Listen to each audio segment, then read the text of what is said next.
a graduate center CUNY and is teaching at the BMCC.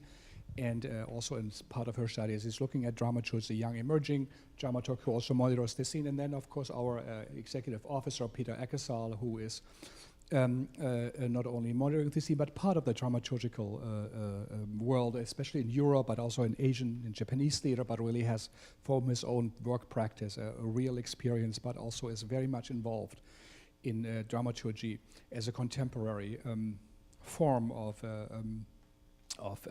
looking at theater through the lenses of something that's perhaps closer to theory, than just the practice. And I think it is a great contribution. So all three of you, thank you for taking the time out of your lives to fly over, come here, Bertie, and of course also Peter. So the format of the evening will be both. All three of them will give a presentation between 10 to 15 minutes, closer to 15, of course, with some slides. Then we will have a discussion, or they will talk to each other. Then we open it up fairly right away. And I think really is a very, very great moment to have some insights into contemporary thinking about dramaturgy. And it happens very rarely. And we are thrilled that we are able to do this. It's also live streamed. We have a microphone for the questions at the end. And I think we start with our guest of honor, Katalin. And we use this. And is it Mike? Should we move it a little bit closer here? Yes. Yeah. And it makes it a bit easier because we also have some slides. So again, thank you so much. If you have a cell phone, please do take it out. I'll do it too and see if it's off. It never rings in our evenings. It's really true. And we will also have a small reception afterwards here, so in case you have additional questions or something you couldn't ask or didn't want to ask. So here we go. So thank you so much. Can you hear me? Yeah?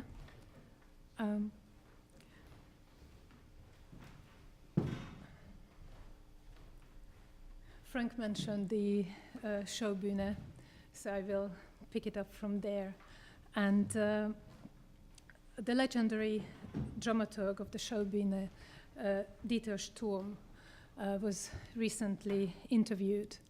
And in this interview, he was asked about the dramaturgy and his role as a dramaturg. And he said that, in his opinion, the dramaturg is responsible for the igniting moment between three elements: text, actor, and director. And I really like this idea of inflammation, igniting moment that he talked about, because it is very similar to other descriptions other people use when talking about the nature of the role. Some people describe it as the catalyst, others as a facilitator. And basically, all of them are talking about collaboration and good leadership, where the decision is made as by a consensus. And this book, can I have the next slide, please? Slide. Oops. This book, Dramaturgy in the Making, in a way, is my journey too. I was born and raised in Hungary, and I studied dramaturgy there. And because the Hungarian theater system is very similar to the German one, it inherited the German theater and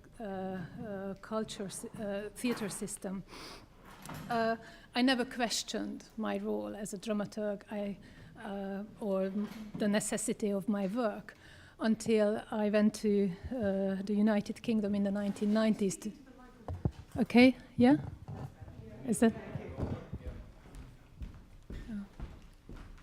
Oh. Okay. Is it better? Okay. Can you hear me better? I'm just going to hold it then. Yeah. Okay. Yeah. So, can you hear me better now? Yes. Okay. I don't think we need this between you and... So that's just a dramaturgy of space. Yeah. Okay, so it never occurred to me to question my role as a dramaturg or my necessity until I went to England to do my traineeship. And I did it at one of the most prestigious theatre schools. And on day one, I was told that dramaturgy doesn't exist in the UK. So what? What are you talking about? So my book is part of this quest, or this journey about dramaturgy. It is certainly true that when I arrived or landed in Britain in the 90s, the role was still not settled there, because it started only in the 1960s. And when I arrived, there was a very exciting and interesting dialogue about dramaturgy. The profession was still fresh, and it was encouraged by fairly recent publications on the subject by Mary Luckhurst, Cathy Turner, and Cinna Burnt. So this new discourse, it tried to settle the term dramaturgy within British theatre practices, at the same time that fairly new areas of theoretization of the field, new practices and new terms left their mark on it. In this, I saw an opportunity for dramaturgy to rethink and revise its terms and practices in the context of contemporary theatre and performance, and perhaps rejuvenate itself. I also wanted to shift away from the question of what is a dramaturg and to how does a dramaturg operate, and how is dramaturgy done, what to do, what do we need to do in our what do we need in our dramaturgical toolbox. If dramaturgy is indeed a craft and perhaps an art, surely there must be certain methods, skills, and proficiencies to be learned in order to do it well, to be a good enough dramaturg. The motto of my book comes from an American theorist and dramaturg and a dear friend, Jeff Pearl, who also wrote the introduction to my book. Those of us working in the field need to continually describe ways of working as seriously and carefully as possible, as if the future of the discipline depended on them. If there's one thing I want to emphasize about the way my book approaches dramaturgy, it's that doing dramaturgy is an active, not a passive thing. And this is what the cover image, which is depicting Akram Khan performing Dash. This is one of the case studies I use in the book. This is what the cover image is trying to express. Next slide, please. It took me 7 years to research and write this book, and as a byproduct, I edited another book with Bernadette Cochrane, New Dramaturgy, International Perspectives on Theory and Practice. And this book examines theory and practice of dramaturgy in our ever-expanding theatrical universe. Next slide, please. Dramaturgy in the making consists of 3 parts. And for the purpose of research, I marked the territory of dramaturgy into 3 distinct strands: institutional dramaturgy, production dramaturgy, and new dramaturgy. And from each strand, I selected leading professionals, 50 professionals from Europe and North America, working mainly for not-for-profit theaters and companies, and interviewed them about one recent dramaturgical work they had been involved in, scrutinizing their dramaturgical processes throughout the various stages of the work. Can I have the next slide, please? For the description of their work and these case studies, I used the ideas of an American dramaturg, Mira Rafalowitz, who in a very beautiful essay describes her work as a dramaturg. And the main thought of her essay is that during a creative process, we ask questions. And as our questions change, these changing questions mark different stages of the creative process. So I could use this scheme in order to examine the creative processes, the case studies I collected, and I could compare them. Can I have the next slide, please? So part 1 of Dramaturgy in the Making discusses institutional dramaturgy, the work of dramaturgs, literary managers, artistic associates based at an organization, let it be a theater, a company, or a festival. This is where the profession started with Lessing, and at its core is repertoire planning and new drama development. So oh, fantastic, you can hear me now. Chapter 1 gives a brief historical and aesthetic overview of institutional dramaturgy. It examines the formation of national theatres and shows that the role of the dramaturg comes with progressive changes. in the way we make theatre, particularly a people's theatre, especially a national theatre. Chapter 2, through concrete examples, including the National Theatre London, the Schaubühne Berlin, the Royal Flemish Theatre Brussels, and the Stratford Festival Canada, it discusses the curatorial role of institutional dramaturgs. Chapter 3 takes 2 case studies, one from the Royal Court Theatre and the other from the National Theatre London, and it discusses the dramaturg's facilitating role when working on a play in translation. And chapter 4, it's via several case studies, follows the work of dramaturgs in new drama development, when starting from scratch, when working with a pre-existing first draft, when working with an established playwright, and when working with several playwrights simultaneously in a retreat environment. Can I have the next slide, please? From this part of the book, I just want to show you one quick example on new drama development. Shoot, Get, Treasure, Repeat, that was a play cycle written by Mark Ravenhill. And what connects these plays is that they all explore the theme of war. And the company who had Mark Ravenhill to develop this cycle, when staging the plays, they were thinking what to do with them. At the same time, the British artist Anthony Gormley had an exhibition of his sculptures, the Watchers, and these statues were displayed on various landmark objects, landmark buildings all over in London. And that gave the theatre company an idea that perhaps they can scatter similarly the Mark Ravenhill plays in London the way Anthony Gormley's statues were scattered. So in a 3 weeks period, within a 3 weeks period, you could see these plays. Some of them were played at the Royal Court Theatre, some of them at the National, some of them you could listen through headphones on a street, some of them were live broadcast on BBC Radio, some of them you could see in a hotel room, and another was played in a bus stop. So that's very interesting dramaturgy, in my opinion. Can I have the next slide, please? Part 2 of my book discusses production dramaturgy, and it starts with a brief historical overview of production dramaturgy and the formation of the role. And it shows how the role of the production dramaturg evolved hand in hand with the role of the director. And the next chapter, through 2 case studies, the Tanachab Amsterdam and the József Attila Theatre Budapest, and various other dramaturgs' comments, shows the production dramaturgs' work in text-based theatre. And chapter 7 shows the dramaturgy of devised theatre, the role of the production dramaturg when working on a devised production. Can I have the next slide, please? I just wanted to show you an image from one of the case studies I use in the production dramaturgy part, and it's the Roman tragedies by the Tanachab Amsterdam, directed by Ivo van Hove.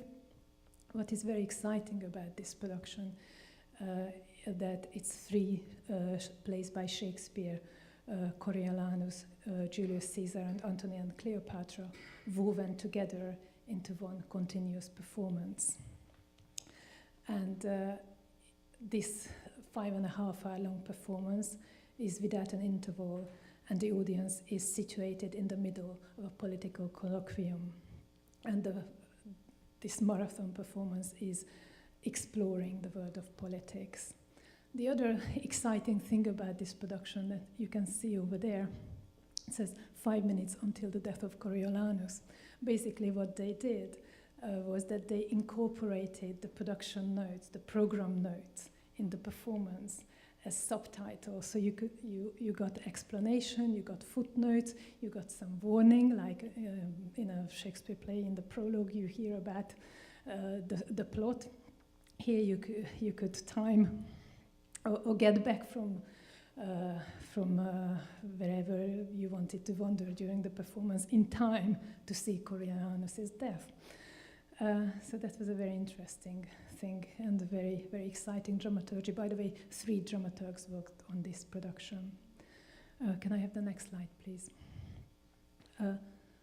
Part 3 of the book explores dance dramaturgy, and I was very proud that, as far as I know, before my book, dance dramaturgy wasn't included in this discourse.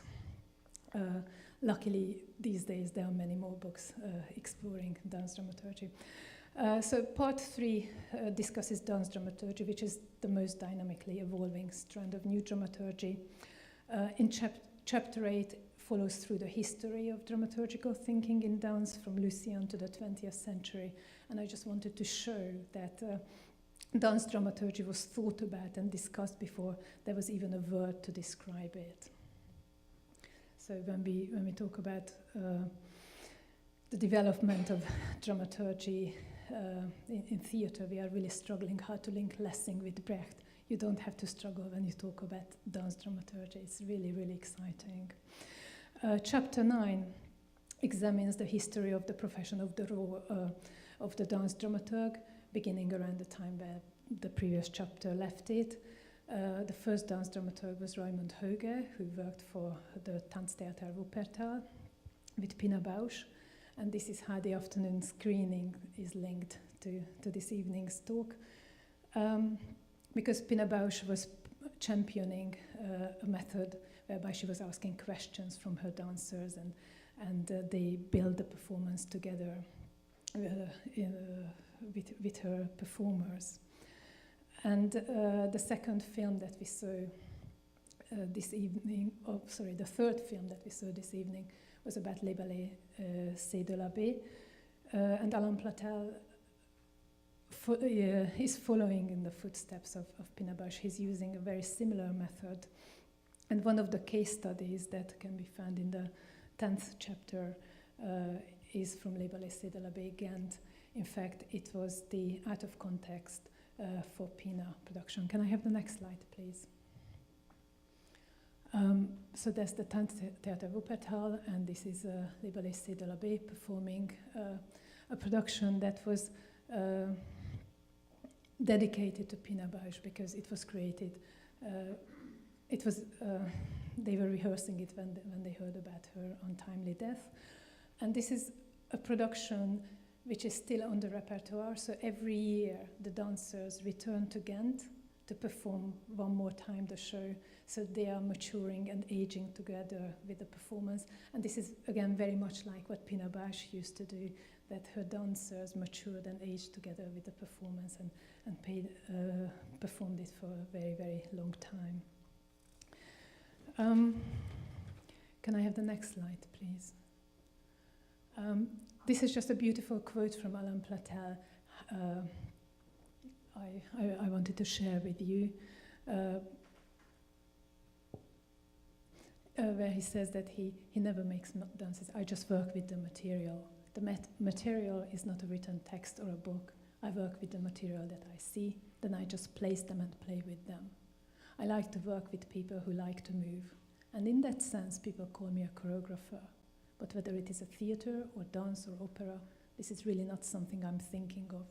This is also a question Pina Bausch raised 50 years ago, that performances are all these things together. I don't make any distinctions anymore. Can I have the next slide, please? This is just an excerpt from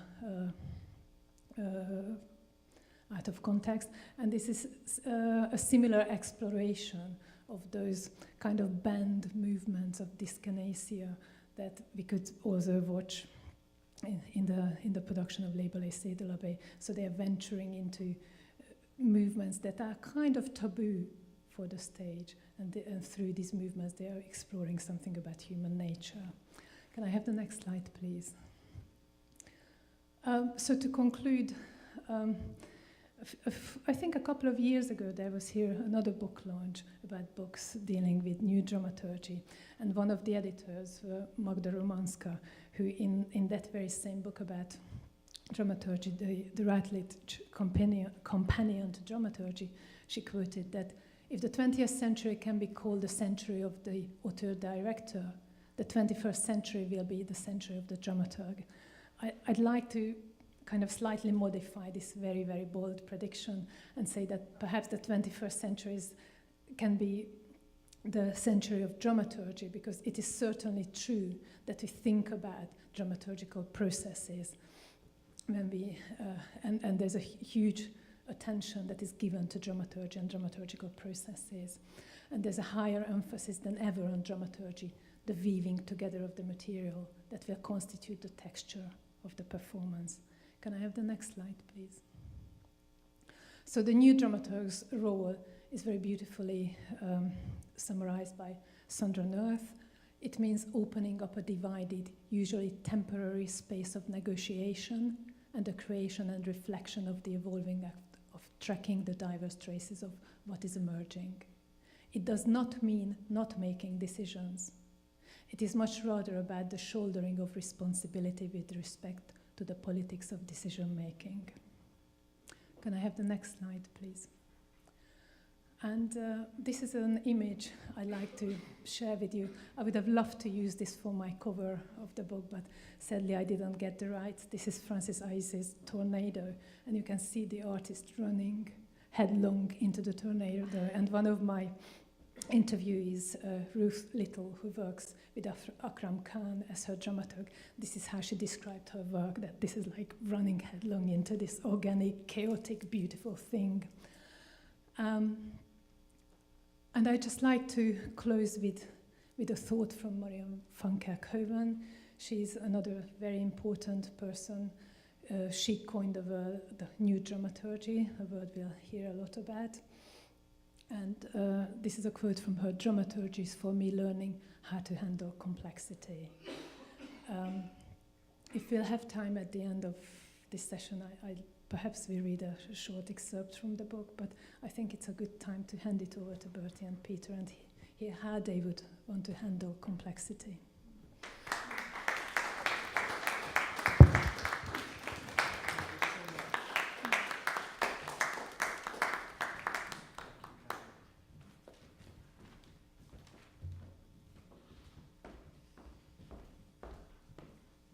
Thanks for coming. Thank you, Frank and Peter, for hosting. Thanks, Katalin, for your thoughts. So I was asked to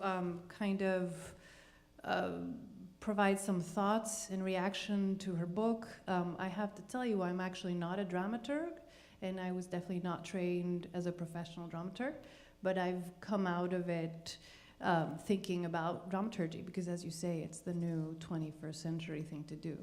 So can we have the first slide? So my interest in dramaturgy arose from research that I did actually I've been researching performances that don't quite, that are not text-based for a while, and that kind of use the theater in ways that producers, presenters, and curators are not used to using. You don't go, can I get this? Okay. Whew, it's much better. So researching those performances, I started to look at the people who had to book those and commission them, and therefore it led me to the curators. You can call them presenters, artistic directors, and I also, there was kind of a trend 20 years ago starting that had contemporary theater festivals. Then they took out the word theater, so it was contemporary performance festivals, and they had a range.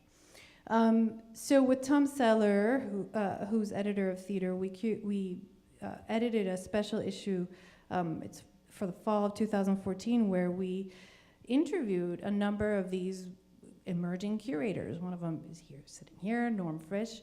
And really what that showed me is that there was a dramaturgy in curation that I hadn't been thinking about. Of course, I hadn't been thinking about dramaturgy at all till now, really. I mean, till I met Peter, about how curating works.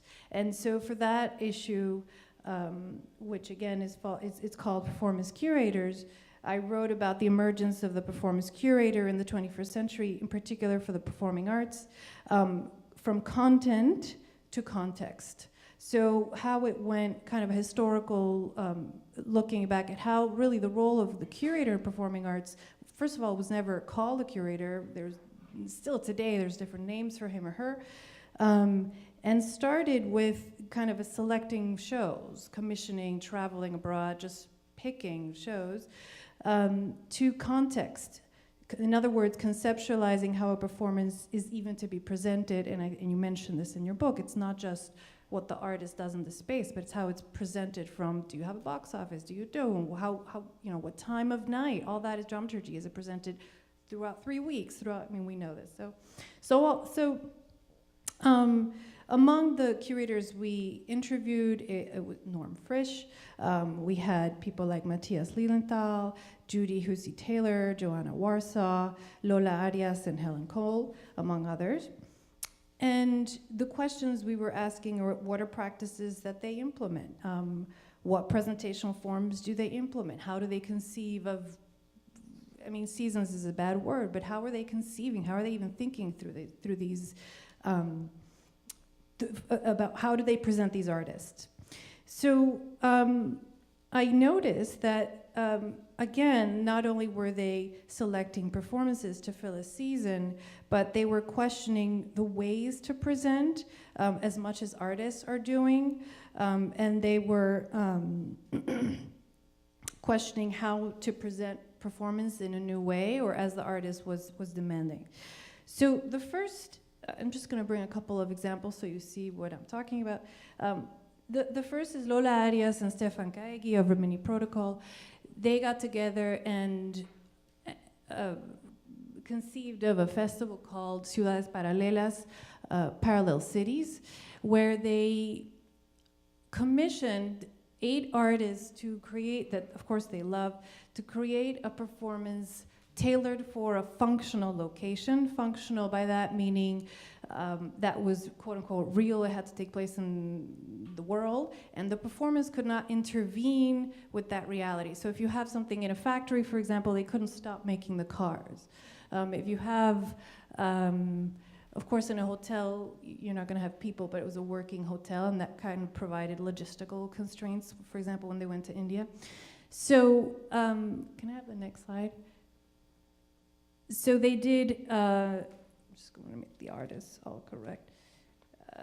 Okay, so Dominique Hubert, who's here for Hotel Savoy, maybe some of you saw this for PS 122, they commissioned him to do the one in the building.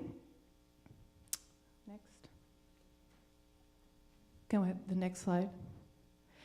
They commissioned, so Stefan Caegui did one in a building where actually you're led by, I didn't see this one, but Lola explained to me, a blind man kind of takes you up to the roof, so you're in the roof of this building listening to stories and looking out. The next one. And this is all part of one festival. The next one is, no, I'm sorry, go back. Oh yeah, so this is the Quiet Volume that took place in libraries, and it was created by Tim Etchells and Ann Hampton. It came to New York, actually. Next. Actually, go back, because I just want to share what that one was quickly. So for this one, you arrived to a library, and you were given just headphones, and then you were told to go to a place of study, right? And it was kind of time. So at the same time, you sat with one other person, but you didn't quite know who else in this audience was studying or perhaps listening to headphones, because a lot of people now listen to headphones. So you were, as you kind of read books and engaged with the performance of reading and a person speaking to you through the headphones and listening to a kind of story, that was the performance. So people could still study, people could still do what they had to do, and yet you were kind of this huge experience where you didn't quite know who was in the audience, who wasn't, etc. This took place, this was in the Palacio de Justicia in Buenos Aires, but again, it took place outside of courts, and this was Christian Garcia.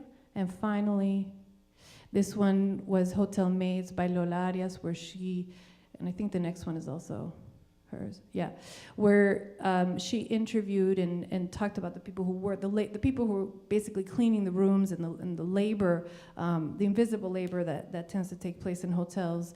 And so she interviewed them, and then you would go to hotels and then kind of find out about their lives and what they had done to clean the room, etc.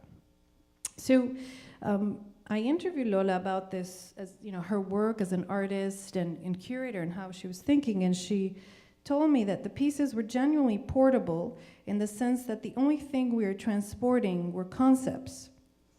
The concept for each piece would be fully developed, and each piece would be restaged in the context of each city with different performers, different spaces, and so on.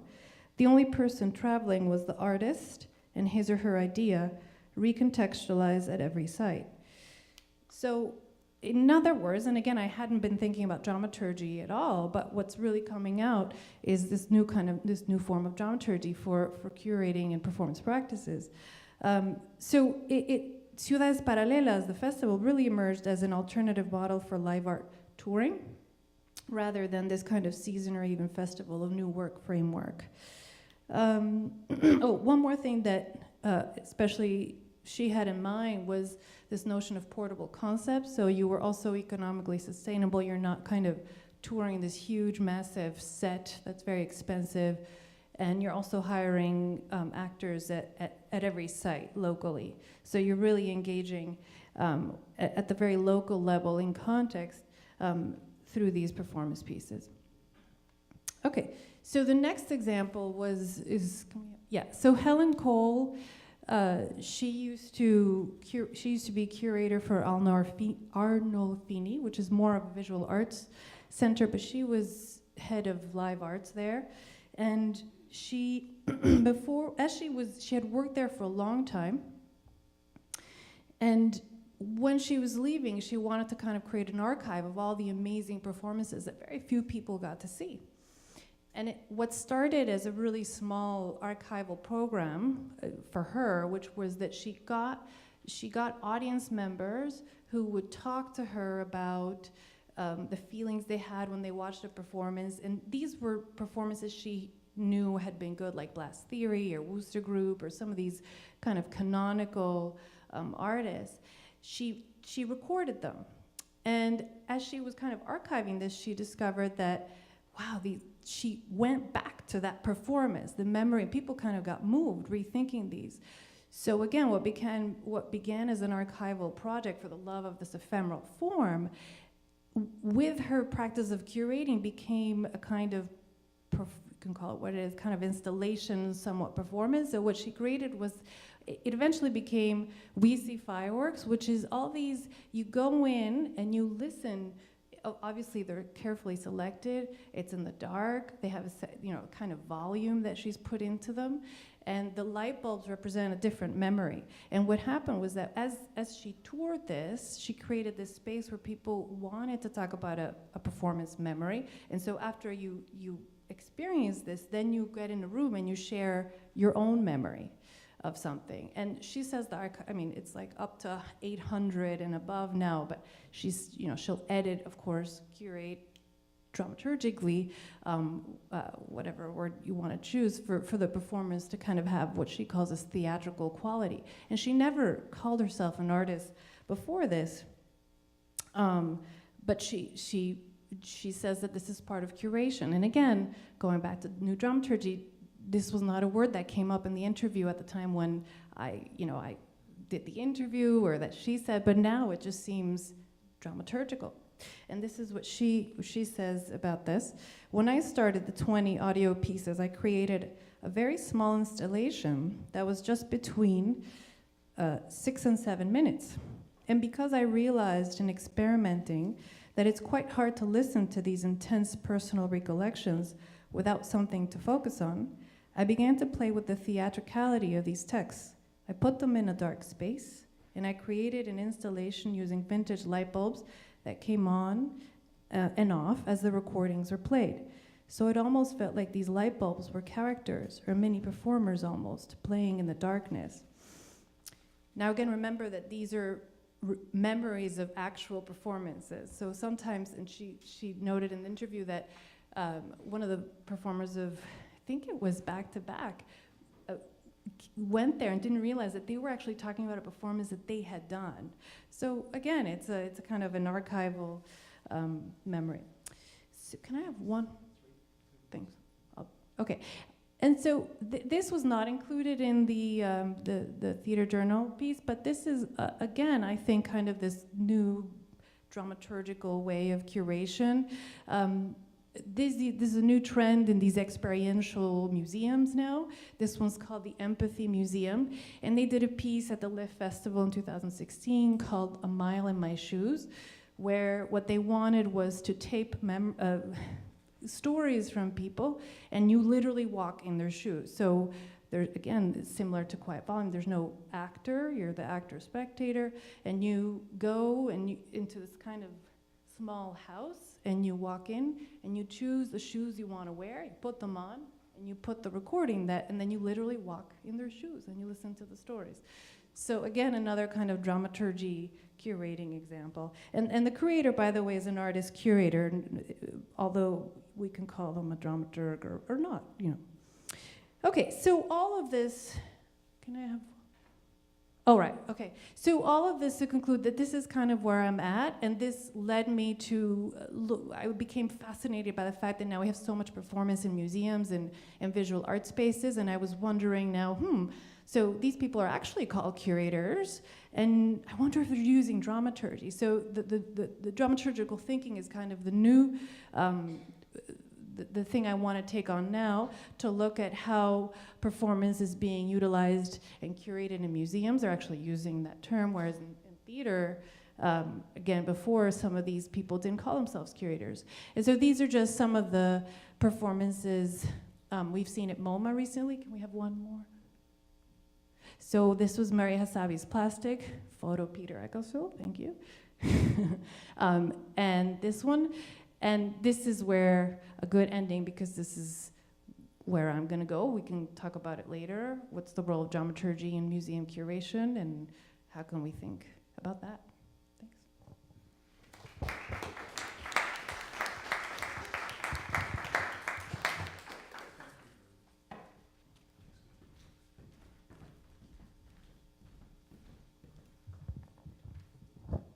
Thank you.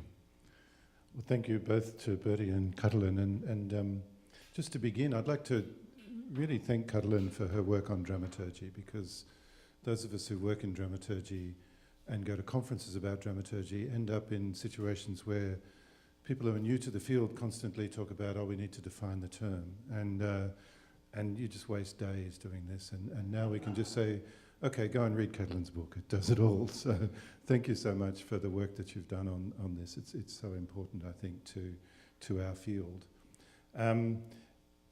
I'm going to talk a little bit about new media dramaturgy. This is also a book publication that is very recent, authored by myself, Helena Grayhan, and Edward Shear. But the beginnings of this project are questions that we ask: what happens when words end in theatre, when they run out of steam, in a sense? So we're seeing a lot of theatre now, I think, and performance where playwrights, not performance makers in a more avant-garde sense or experimental sense, seemingly mistrusting their own words. And we have a play that 3/4 of the way through shifts its register from dramatic text into performance. And we have some kind of affective experience, some kind of immersive environment, some kind of transformation of the stage seems to unfold. And the register of the performance changes. We're no longer listening to some kind of dramatic story unfold, some kind of narrative function that is expressed through the text. And instead, an audience is shifting their register to seeing atmospheres appear on stage. And I think this is really interesting. It's really challenging. It's really questioning. I'm wondering, one, why this is taking place also in political terms. I think it's a very interesting question. But also, what happens to the play form? What happens to dramaturgy? How do we talk about a dramaturgy of things, a dramaturgy of objects, a dramaturgy of atmosphere, smoke, light, sound, and so on and so forth? And that's something that this book addresses in hopefully in some detail. Next slide, please. Also, at the beginning of this point, we all must citationally quote Marianne van Kerkhoven, who is a very important figure in the world of contemporary dramaturgy. She, as far as I'm aware, first asked the question, is there a dramaturgy of things? Can we talk about a dramaturgy of lighting, sound, space, movement, and so on and so forth? And really planting the seed for this idea of a much more complex framework for dramaturgy that talks about the experience of the whole stage as it unfolds.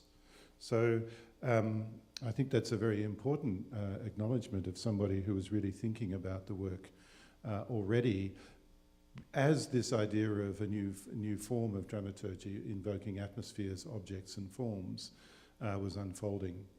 Next slide, please. Much of this appeared, I think, at least in one case study, we can look at the appearance of this in the development of the work of the Belgian-based performance artist Chris Verdonk, who is a visual artist and performance maker, and for many years Marianne van Kerkhoven was his dramaturg. Now Marianne passed away about 3 years ago now, and he has another dramaturg named Christophe van Baal taking over. But many of the key works and many of the key ideas that Chris developed in relation to a dramaturgy of things were done in conversation with Marianne, and so there's a really strong sense of dialogue. This is an image of a work of Chris's called End, which attempts to stage the apocalypse in a series of 5 or 6 scenes. The work lasts for approximately 60 minutes, and I can't remember whether there are 5 or 6 performers who walk across the stage from left to right in a random order and perform a singular task, each of which is designed to show some or communicate some experience of the end times. One person's falling from the sky, another person's dragging a body bag, another person's walking across the stage reciting a sort of a stitching together of texts from all of the dystopian sources you could possibly imagine, from Cormac McCarthy to the Bible, and of course lots of Samuel Beckett. It's a remarkable work because ultimately this work is a work that is a performance of objects and things as much as it is of humans and text.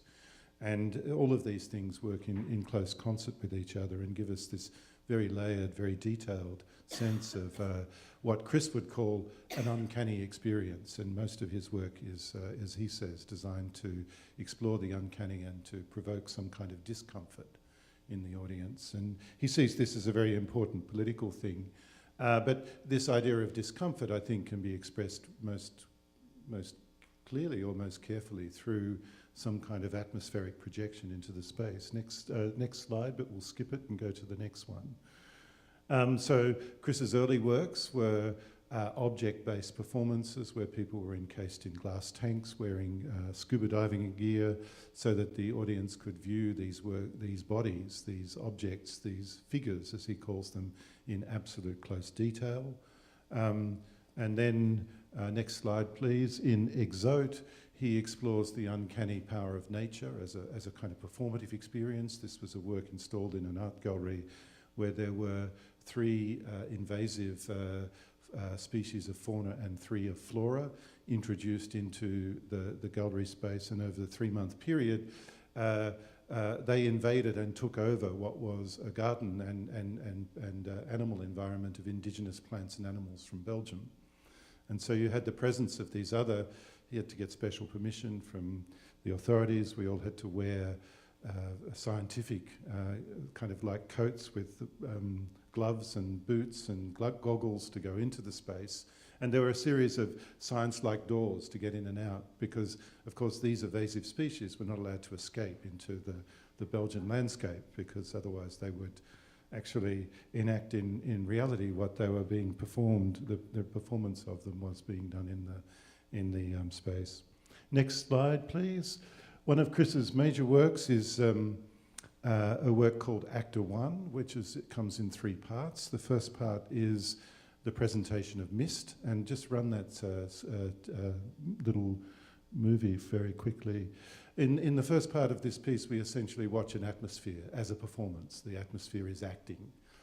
according to Chris's terminology, and it makes a very strange effect. There's a very subliminal music track underneath it. There's a sense that one wants to immerse themselves in the smoke. And this is a very carefully controlled environment, which is very theatricalized because it's a stage with various lighting and wind effects that produce this very uncanny atmosphere. The second part, which is called Humanid, is a third-sized virtual reality figure of an actor reciting a Beckett text, and it's extremely realistic detail, and it's a three-dimensional projection onto, I won't go into how it's done, but essentially one is confronted with a very, very lifelike miniature version of the actor reciting a Beckett text about being small. And it's, of course, this is the theatre part where the great modernist playwright is having his text recited by this virtual reality figure. And then in the third part of the performance, which is we're moving through a theatre, an actual theatre, we meet the Dancer 3, which is a jumping robot, which many people become quite transfixed by and feel empathy for. This is a performance of futility and failure. The robot bounces up and down on its single pogo leg, and inevitably it falls over, only to be pulled up by the machine that it's attached to, and it reperforms its task. And we project all sorts of drama onto this. We want it to perform. It seems to perform better. It seems to perform. It seems to respond to our desire for it to perform with a great energy and detail. And Chris informs me that much of the secret of this work is that he actually sampled R2-D2 from the first Star Wars movie as the voice of the Dancer 3, and everybody of a certain age is very nostalgic for that sound, and so there's a high degree of empathy for the piece around there. So moving on, just skipping the next slides and going right to the final slide in the package there, I think we come back to this question of the dramaturgy of things that Van Kerkhoven talks about, and you know, with so much live work now crossing into the world of objects and things, which is called Vibrant Matter by Jane Bennett, we can say that theatre is entering new territories, and about thinking about the way in which we are all connected to objects, atmospheres, and transforming realities. This is what we aim to name in our phrase New Media Dramaturgy. So thank you very much for your attention. Thank you.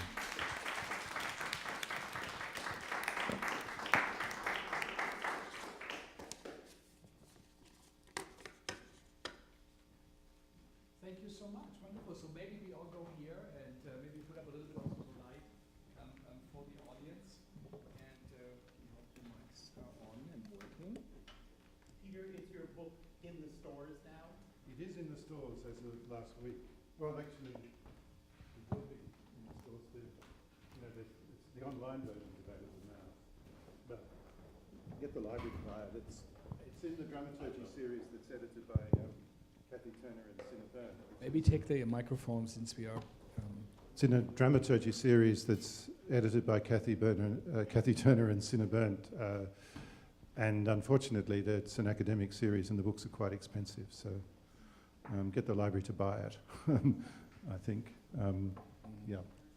So maybe first comments to the presentation or from your colleagues or. I was thinking, what is the red thread through our three very different presentations? And I was thinking about that perhaps it's the soft narrative.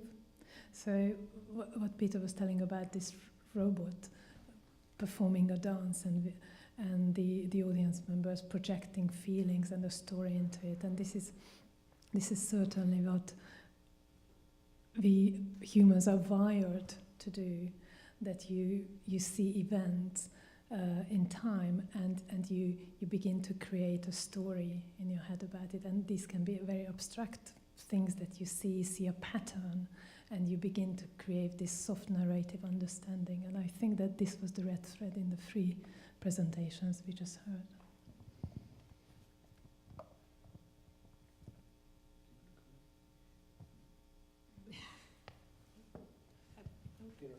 Oh, I guess this goes to the heart of what I've been talking about for quite a long time, and forgive me if I'm repeating myself, but I'm very much in favour of a notion of expanded dramaturgy, a notion of taking the understanding of dramaturgy that we have in the theatre, which is essentially an understanding about how ideas and experiences are structurally or materially represented on the stage, how they're organised.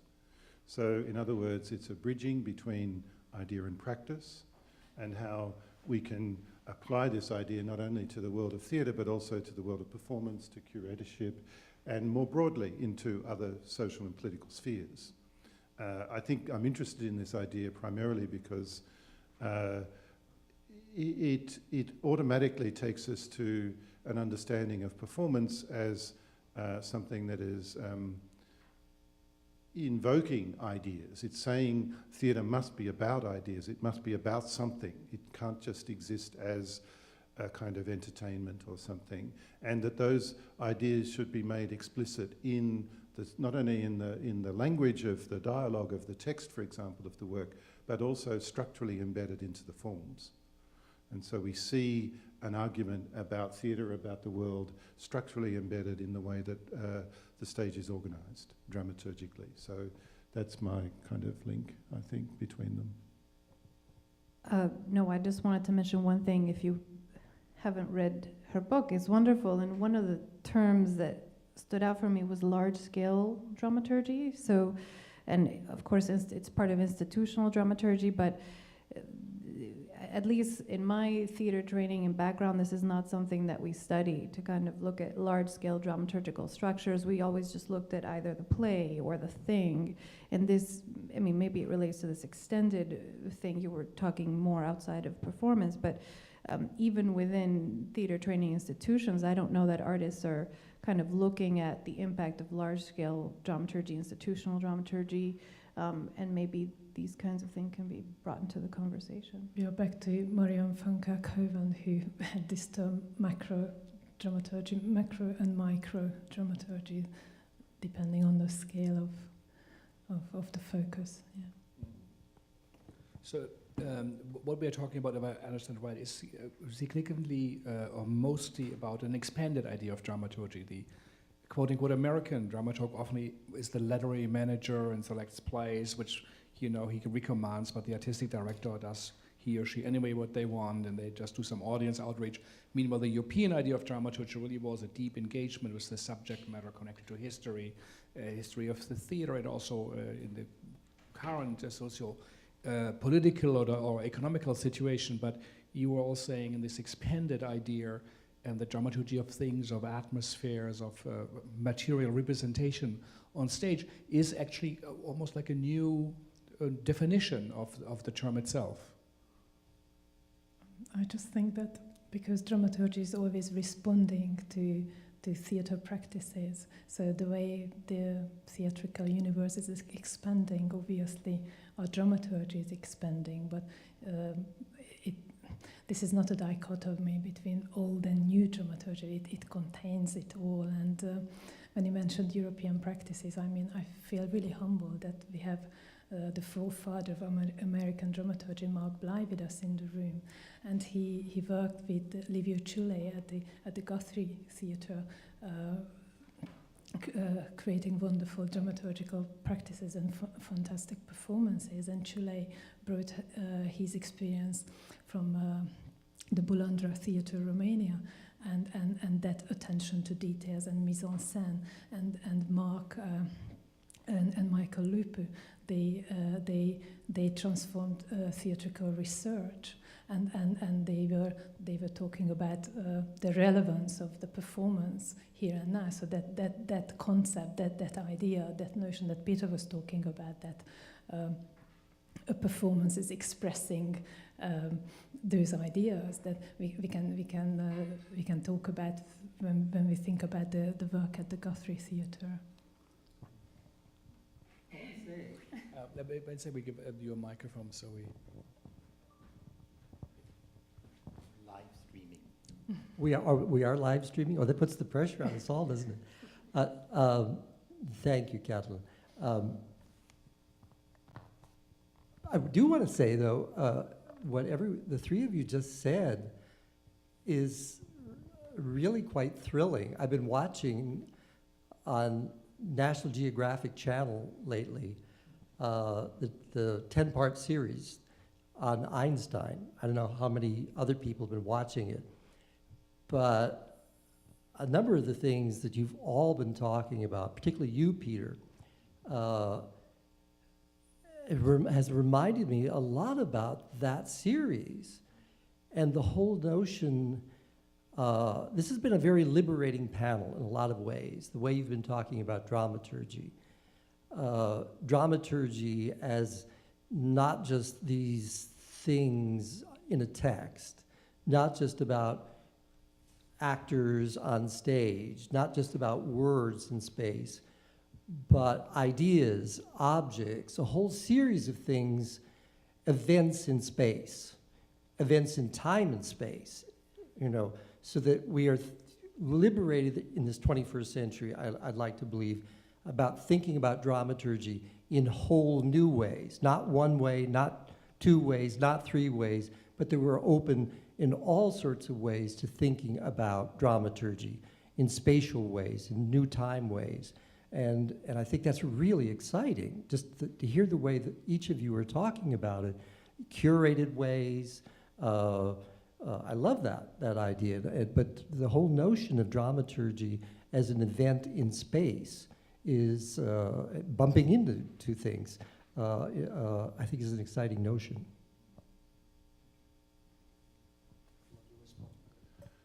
I think that you mentioned, you began by talking about the North American context and then bringing in this idea of an expanded dramaturgy. I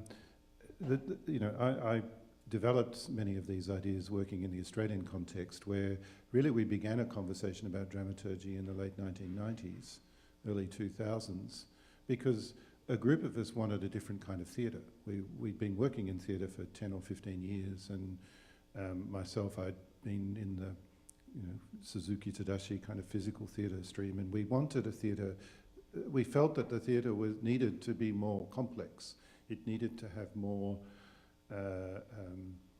engagement with form, and that form should be more meaningful. There was, and I won't go into the historical complexity of that, but I think dramaturgy reappears at various times within particular theatre communities to provide something new that those theatre artists and those communities need, because in a sense their community, their audiences, and those practitioners need that kind of work. Now, when we come into say the British or the American tradition, we've got very different contexts for the historical evolution of dramaturgy. The great thing about Australia is the theatre history is quite short, and so you can kind of reinvent it quite quickly. Not that we managed to reinvent it, and they're still making well-made plays, but I think that we're now starting to see even the text-based play transform. So when I see Richard Maxwell transform his stage into some kind of affective space, when Okada Toshiki's play seems to sort of moves out of the dramatic register into the performance art register, where the stage just starts to melt, something's going on there about the way in which even artists who traditionally work with the text, which has traditionally been very much connected to this idea of literary dramaturgy, even that seems to have been changed into a more kind of what we might call a performance dramaturgy. And these things are becoming more mixed, and so I think that's really exciting. That's a very exciting, yeah. No, I was just thinking about the audience, because we haven't really talked about the audience, and I think one of the reasons that you're saying so excited is because there's so much happening around performance now. Performance is everywhere, museums, galleries, but because we want to attract the live and the people, and theater makers know how to handle the audience, and storytelling is not just the event, but it's how the audience, it's like when you see an exhibit, how does the audience, where do they enter, how long, how much time? And I remember, I just want to point out that I remember, again, dramaturgy, the word or the thing was not mentioned, but I remember a long time ago went to see a panel, and Philip Byther from the Walker Art Center was talking, And he was explaining how difficult it is at the time trying to sometimes talk to the curators of the visual arts branch of the Walker, because they didn't understand how to orchestrate audiences. They didn't understand that their job was eventing or eventfulness. And I think that his work, he didn't use the word dramaturging, but in a way it seems like how you approach audiences is part of this dramaturgical, large-scale approach. I just think that we think more and more about processes, and the process not only involves what goes on stage, but what happens before that thing goes on stage or gets performed. And I have a question to Bertie, because it was very interesting when you were talking about this portable concept. But with some of our country's history of colonization, how we do go about that? This is not a way of cultural colonization. Well, I think that's very appropriate, because cultural appropriation, I think, has been in the news a lot recently, and I wonder if they had dramaturgs in the curatorial departments, what would change. But the issue of portable concepts, I think, is totally linked to this cultural appropriation. How does one navigate as a curator, what you bring, how you present it, whose culture? There was a whole other issue with American realness, and they had on the cover, I'm not sure how many people were following this, they had on the cover an image of a Native American, and then Ben Pryor kind of had to do a whole evening just addressing that issue. But I think the notion of being dramaturgically minded as a curator, and I'm neither, I'm just a researcher, I think this is part of the conversation, portable concepts, cultural appropriation, how audiences see it, how other people are affected, but I'm sure other people have other comments.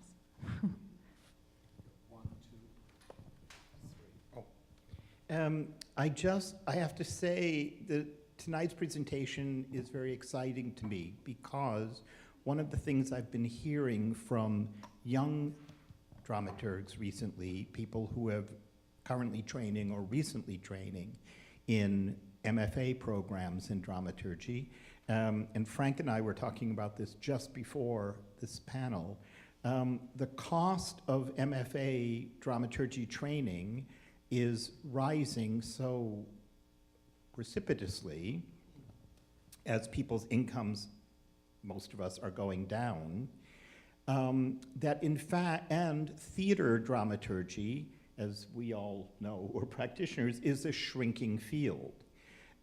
So in fact, many young dramaturgs now are understanding that the areas of growth in the field of dramaturgy are theme park development, video gaming, virtual reality, in which there is a tremendous hunger and need for dramaturgy. Their big crisis is storytelling.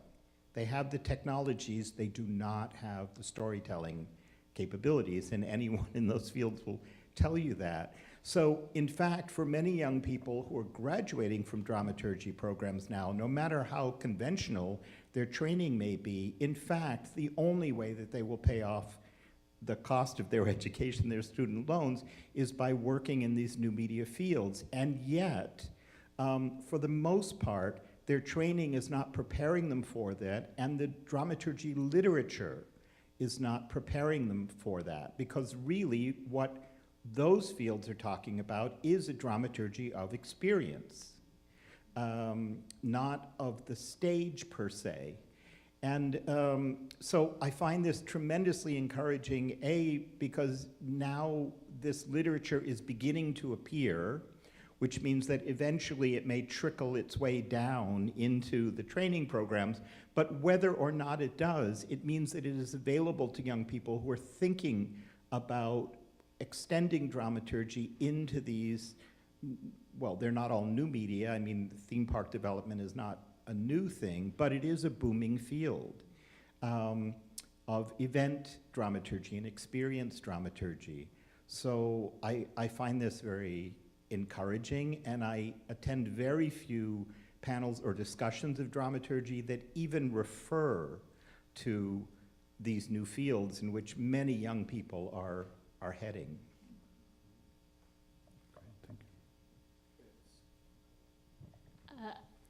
I thought, I have a range of thoughts that I'm considering, but one of them was, I think it's Boana Kunst who uses the verb stumble, and the dramaturg is one of the first to stumble. And so what happened today, Bertie, especially with your presentation, was that you were stumbling upon dramaturgy, and that I think is what we who are dramaturgs do best, is that we put ourselves forward to stumble.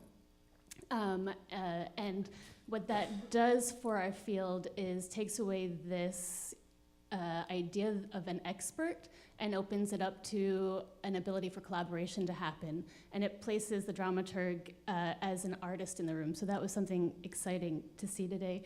And then the other thing I've been thinking about, within the field of dramaturgy, there have been metaphors that have been used often, and one of them has been a shifting baseline, or the dramaturgy happens at fault lines. And then recently, reading a lot about dance dramaturgy, I have another new metaphor, which is of the cloud and accumulation, and which, Peter, I started to see within your presentation today. And so thinking about an evolution of metaphor from the fault line to the cloud and accumulation, which becomes productive for us within the field, all of which is to say that we've gotten to a place now where we are actually talking about the doing of dramaturgy rather than the what of it. So tonight is really exciting.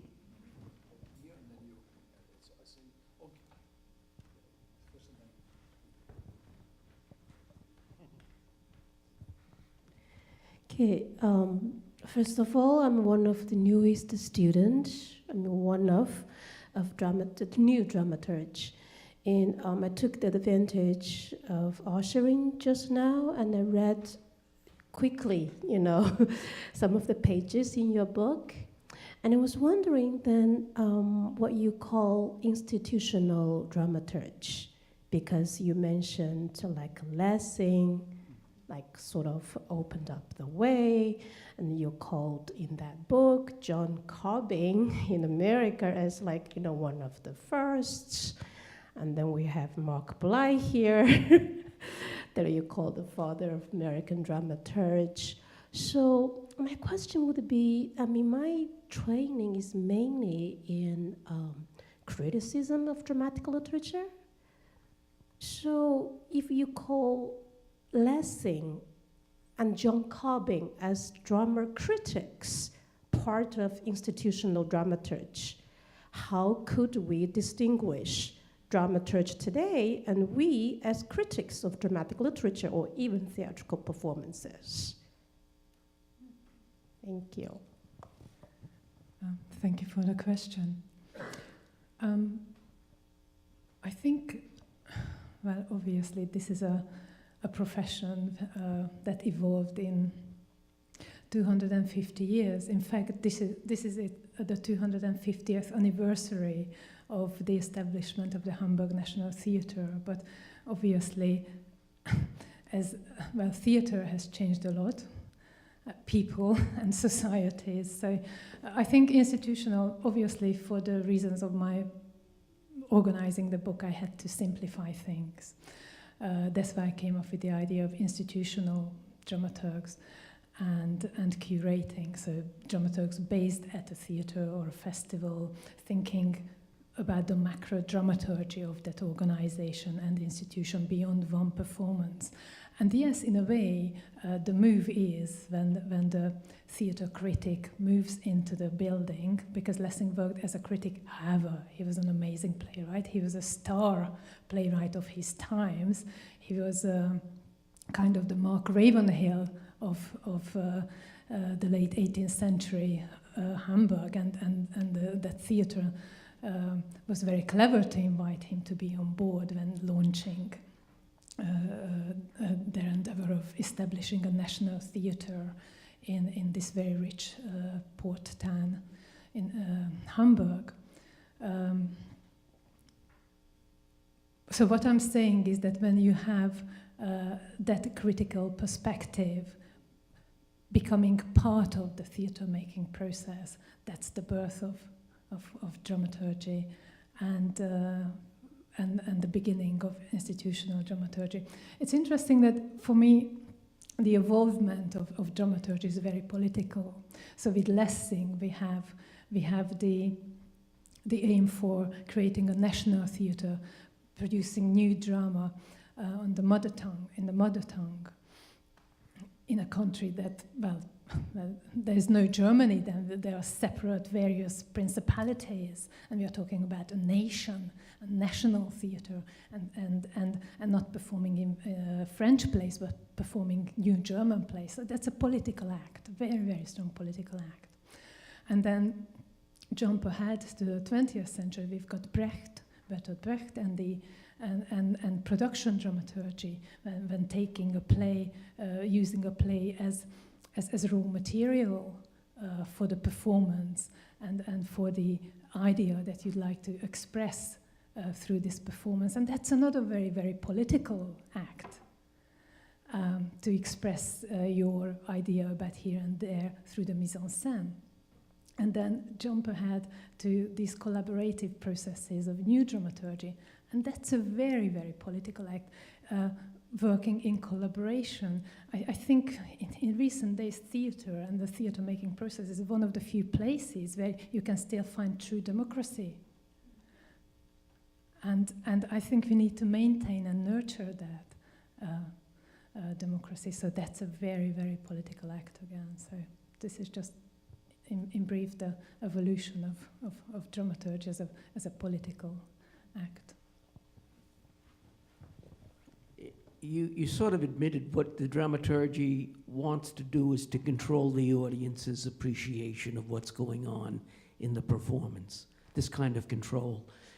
I think you look at the introduction of Ibsen to America. In England, you had your playwright Shaw making his efforts, Granville Barker, the actor, manager doing it, George Brandy's the critic. They got to set up the audience so that they can get the reaction that's required to appreciate Ibsen. Same thing with Brecht. You have your Eric Bentleys, you have your other people. Again, this is, in other words, a dramaturgic rich moment when they have to make sure that a chaotic audience whose own traditions, like America and Britain too, is you don't know until the moment the play ends whether it's a hit or it's a failure or a flop, that kind of anxiety of terror that we all, in a sense, grow up with on that angle. Whereas in the Germanic world, they preferred not to have that, to have the more guaranteed preparation. And I think that the dramaturge-rich environments that you're describing are really, they're seeking to do that. That's what the goal is, one of the goals anyway. Comment to that, or? Yeah, I'm interested in when we can misread audiences too, because we can try and address audience desire or concern. And actually, if you work in a more commercial sphere, I think the challenges are even higher, but so often we fail at that because audiences are very unpredictable and they'll see what they want to see in an event. And the other thing is that a lot of the work in new dramaturgy is specifically open in its reading. It specifically opens up the text to multiple readings. And I think much to the consternation of some critics sometimes, but there is this emphasis on a more participation, more mobility of the text, or more mobility of the play to be received in different ways now. And that's also very dramaturgical, perhaps an opposite kind of dramaturgical strategy to the Lessing strategy, which is to try and make a well-made play. And many times now we see artists who intentionally actually try and pick apart that kind of structural model and do something different, precisely to leave questions and leave possibilities for interventions by the audience. Peter, a question for you. You worked with Christopher Dunk, I think, on Rumour. Was it called Rumour, the piece? It wasn't called Rumour, no. Which one was the video with the group of 8, 9? Oh yes, that's just it's Yeah, it's but gossip. Oh, gossip, right? Yeah. Gossip. So, but tell us, Yeah. so you work. So, what did you do in the room, in the space? How did you shape? What was different if you wouldn't have been there? How did the collaboration look like in this So idea of new? Gossip is a dramaturgy? video artwork that Chris made, which is a work that is about essentially the inspiration for the work is the discussion about refugees and cultural difference within Belgium, even though it's a society that is divided along French and Flemish lines. There's a lot of discussion about outsiders, and so he created a work where he created figures, archetypal Belgian figures, people of different sizes and different ages and different genders, and using video, very kind of video compression, he made them all appear in exactly the same size. So a young small person was exactly the same size as a tall old person, and they were all kind of squashed together in this impressive, overwhelming video. And then they all spoke their gossip about the neighbours. They don't put out their milk bottles. They don't do this. They don't do that. And they all spoke at the same time. So the gossip is a cacophony of sound, and the viewing is that we experience this a kind of a humorous but he says a very distorted version of xenophobia, where there's this kind of obsession with difference, but everybody ends up the same and squashed into these little boxes. I didn't work on the show as a dramaturg. I guess co-produced the show in Sydney when we invited Chris as part of our project to come and work with us. And he came and did a workshop with artists. We brought him there to workshop with Australian artists, but we also worked with the performance space, and we produced that work as a way of showing his work in some format. We couldn't afford to bring End, although we'd love to bring that. I think it's an interesting question, because staging the work, it becomes a set of technical issues. It's a work with multiple projectors, so it's about getting the balance of the projections right so that you have this seamless presentation. It's a work that the sound is very important. So ultimately, when you actually get to the level of the work arriving in the space, all of the questions are technical. And in a way, all of that thinking about the work, the artistic structure of the work is all already finished by the time it gets there.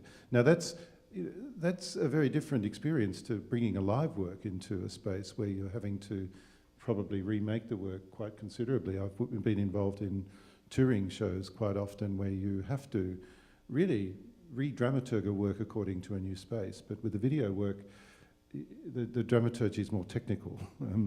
You have to fit the image into the space. You have to make the data projectors work in the same way. Data projectors have very different brightnesses depending on the age of the bulb in them. So Chris was obsessed with this. This drove us to distraction.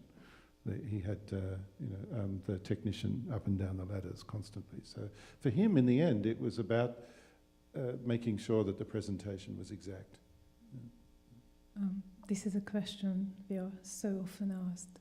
And one of the reasons I curated the two films about Pina Bausch's working process is to show you that the work is so subtle.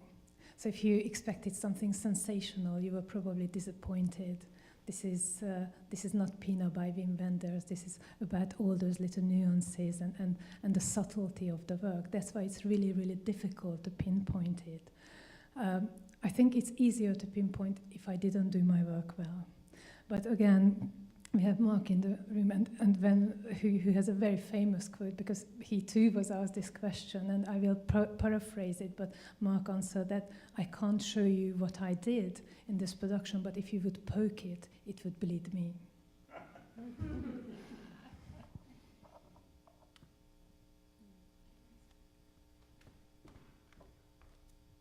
I'm wondering, thinking about the chronology of dramaturgy and the dramaturgy that you've given, Katalin, of also thinking about new dramaturgy and perhaps a historical lineage that we need to go back to that's further back than where we're applying to it now. Like I think of Adolf Appia and his work with Del Cruz. I think of Anna Halpern and her husband, who was an architect who very much influenced her artistic process.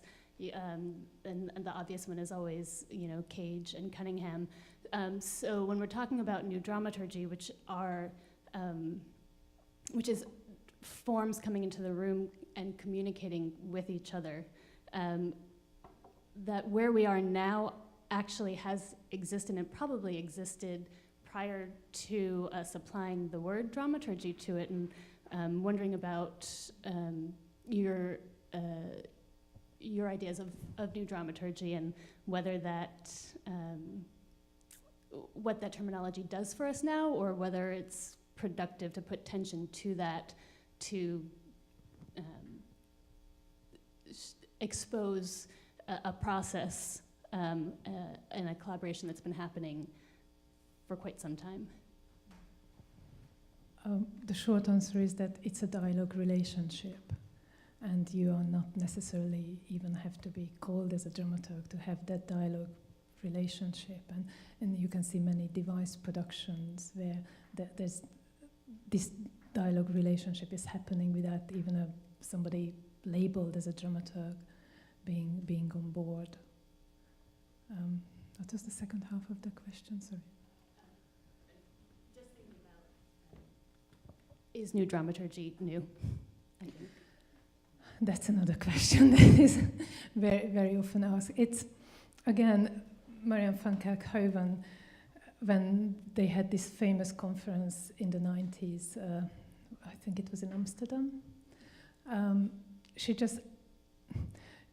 this was a realization that we had no terminology to those performances, to those things that you couldn't describe with the traditional dramaturgy, with Aristotelian dramaturgy. So it was like, okay, let's call it new dramaturgy. But again, this is not a dichotomy.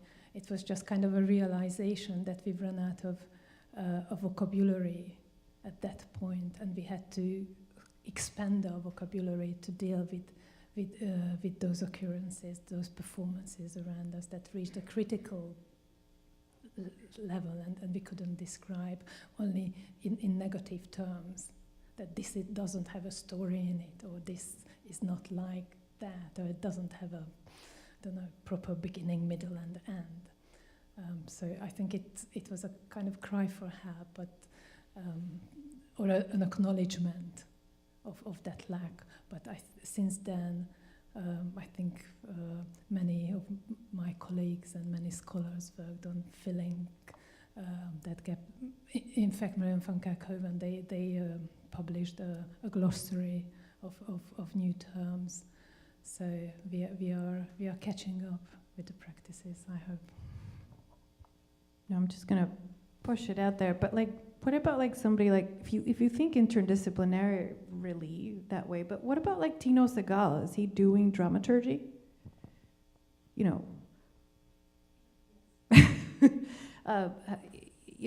Maybe the concept of this new dramaturgy is when visual artists are now conceptualizing performance in new spaces, they're just doing new dramaturgy. They just took it away before but I don't know, it's to think about. I'm also thinking about when Nato Thompson from Creative Time produced Waiting for Godot in New Orleans, and Paul Chan took all the credit, and the director, Chris McElron, who we had here at the Martin Siegel for a plenary with Nato, Paul Chan, and Chris McElron, who directed it, and I remember Chris said, I usually don't do panels with them because he's not considered the artist of the work. So I'm wondering, was Paul Chan the dramaturg? I don't know. Yeah. Now, in retrospect, I hadn't, he kind of conceived the play, and I don't know. I'm just wondering how this kind of interdisciplinary lens, where now performance in theater is occurring again, like you said, that's this eventness kind of 21st century, like where, what, you know, how we can claim back new dramaturgy, or claim back, or. For me, dramaturgy is just reminding us that all of these relations exist and are tangible and actually determine the outcomes of the work. They're part of the process. And it's a way of naming processes. So, you know, perhaps Tino Segal's work doesn't make sense unless you understand, at least from my perspective, unless it's speaking about dramaturgy in so many ways, because it's reminding us of either the presence or absence of certain artistic processes in a very overt way. Yeah. There's one there, and then there's...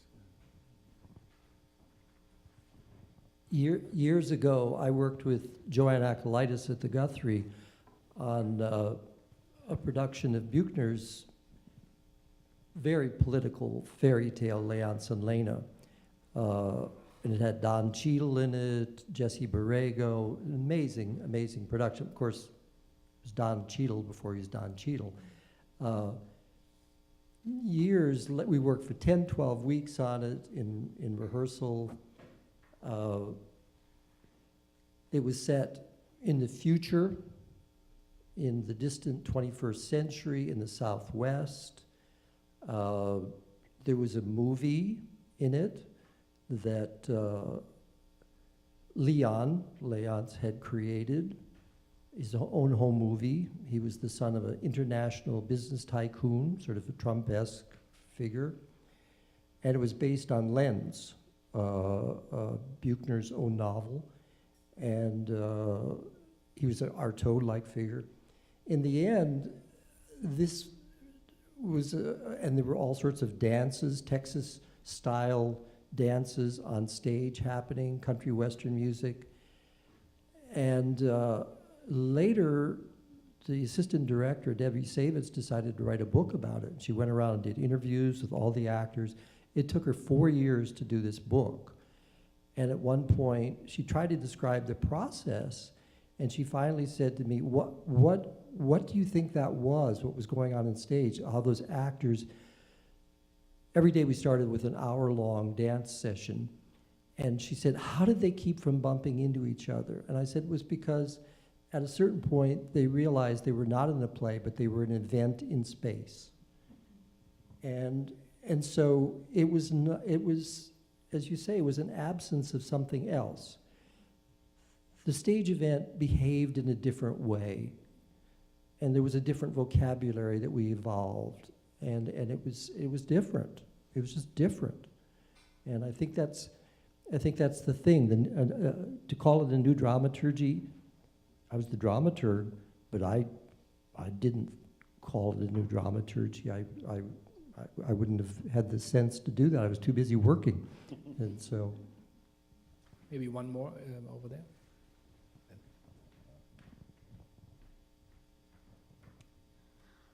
As you speak, it makes me think about a difference in dramaturgy, the logic often being story and linear narrative, and these experiences that are often more conceptual in construction and how they're analyzing the structures, and wondering how you perceive artists or professors or others nurturing a more conceptual approach or application of dramaturgy. I guess encouragement of conceptual thinking. How do you see that happening? Or can I piggyback on that? Where do you see it happening?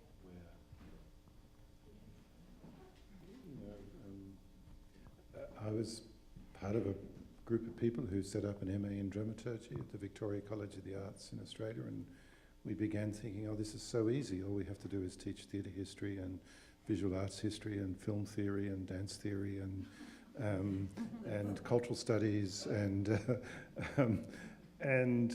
then then there is the cradle from which the new dramaturg will be born. But in fact, it is a very difficult question. Difficult because that's impossible within one subject to teach all that. It's also difficult because, I don't know, this is a much less philosophical answer, but so many of the training programs teach for the jobs that exist and not the jobs that could exist, because people are paying a lot of money. So they're teaching for a theatre that exists rather than one that is not yet quite realised in a way that we might want it to be.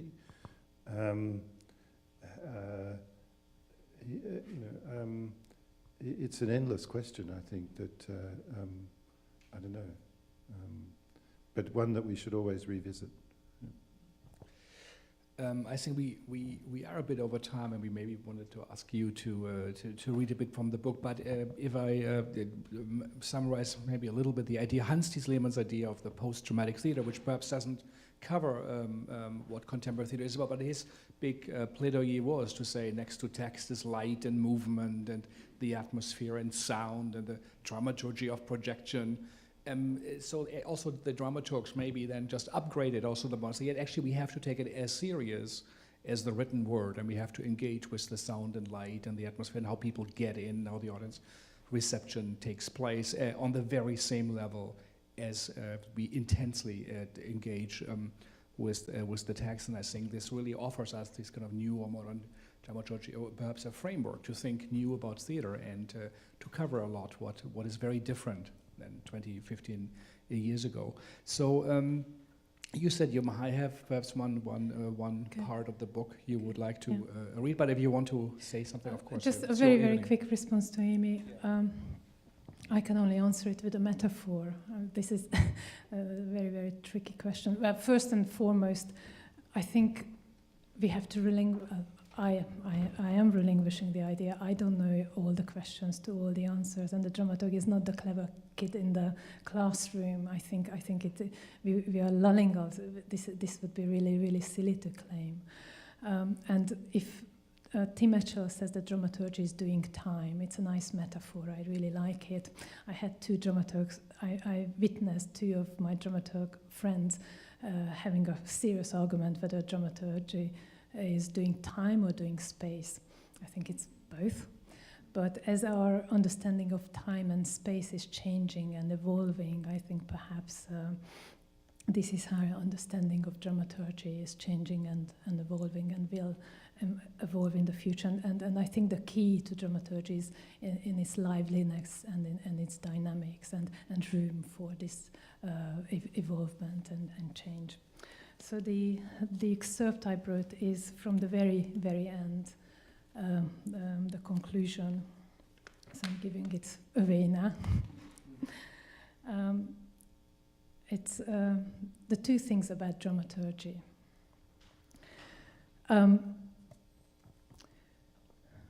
One day, when economist and writer Glenn Whitman was having a drink in a bar in Los Angeles, he got into conversation with a stranger. When he revealed his job, his new acquaintance became very interested. Whitman recounts the ensuing conversation. So what are the two things about economics? I cleverly replied. You know, the two things. For every subject, there are really only two things you really need to know. Everything else is the application of those two things, or just not important. I said, okay. Here are the two things about economics. One, incentives matter. Two, there's no such thing as a free lunch. The two things is more than just a funny game. It can be revealing. The good definitions are short and simple, yet somehow between them they capture the gist of the subject, not least through the dynamics between those two things. Ever since I heard about this game, I was intrigued to find out what the two things about dramaturgy might be. So here they are. Support and challenge. The order is important.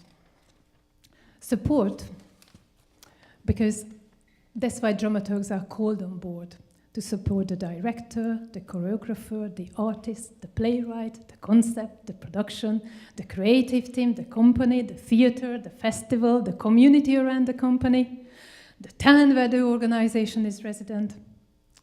Sometimes dramaturgs need to support one party only, but often it's more. Sometimes this means supporting people with conflicting interests.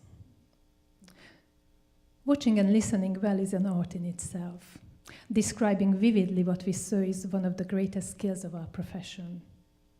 To know when it's time to intervene and when it is better to remain silent and leave the company to make gradually the discovery through a journey of trial and error requires artistic sensibility. However, simply reassuring people in their decisions is not enough. Our job is to help them to get as near to achieving their full potential as possible. And this takes me to my second thing, challenge.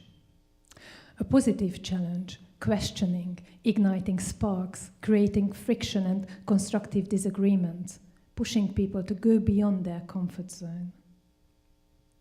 A good dramaturg does both, supports and challenges, and knows which one of these two things to apply and when. This definition also reveals an important aspect of our work. This is a relationship, a dialogue, an interrelation between two or more people with the aim of creating or developing a piece of performing artwork. As a relationship, it is dynamic, supportive, and challenging, and it progresses by way of positive questioning. This relationship can be formed between two individuals, a whole group, or between an individual and an organization.